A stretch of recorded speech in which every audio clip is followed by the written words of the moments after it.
ایک دفعہ ایک عورت ایک جنگل سے گزر رہی تھی۔ وہاں اس نے دیکھا کہ ایک مینڈک کانٹے دار جھاڑیوں میں پھنسا ہوا ہے اور وہ نکلنے سے قاصر ہے۔ عورت کو اس مینڈک پر ترس آیا اور اس نے مینڈک کو جھاڑیوں سے آزاد کر دیا۔ دراصل وہ مینڈک ایک جن تھا جو اس عورت کی رحم دلی دیکھنے کے لیے جان بوجھ کر ان جھاڑیوں میں پھنسا ہوا تھا۔ جب اس عورت نے مینڈک کو آزاد کیا تو وہ مینڈک اپنے اصلی روپ میں آ گیا اور عورت سے کہا کہ تم نے مجھے آزاد کیا ہے، اس لیے آج میں تمہاری 3 خواہشیں پوری کروں گا، مگر یہ یاد رکھنا کہ جو چیز تم مجھ سے مانگو گی تمہارے شوہر کو اس کا 10 گنا ملے گا۔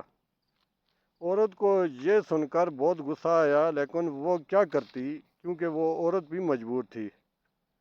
چنانچہ عورت مان گئی اور کہا کہ میری پہلی خواہش یہ ہے کہ میں دنیا کی سب سے خوبصورت عورت بن جاؤں۔ جن نے کہا یہ سوچ لو تمہارا شوہر تم سے 10 گنا زیادہ خوبصورت بن جائے گا۔ عورت نے کہا خیر ہے۔ چنانچہ جن نے عورت کی پہلی خواہش پوری کر دی اور عورت کو دنیا کی سب سے خوبصورت عورت بنا دیا اور اس کے ساتھ اس کے شوہر کو 10 گنا زیادہ خوبصورت بنا دیا۔ اب عورت نے کہا کہ میری دوسری خواہش یہ ہے کہ میں دنیا کی سب سے زیادہ مالدار عورت بن جاؤں۔ جن نے کہا کہ سوچ لو تمہارا شوہر تم سے 10 گنا زیادہ امیر ہو جائے گا۔ عورت نے کہا کوئی بات نہیں، تم میری خواہش پوری کرو۔ چنانچہ جن نے عورت کو دنیا کی سب سے مالدار عورت بنا دیا اور اس کے ساتھ ساتھ اس کے شوہر کو بھی 10 گنا زیادہ امیر بنا دیا۔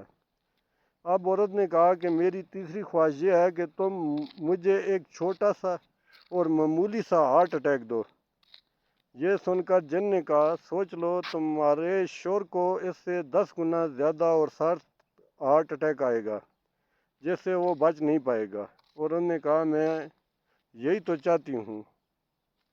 نتیجہ عورت بہت چالاک ہوتی ہے، جتنا ہو سکے ان سے بچ کے رہنا چاہیے۔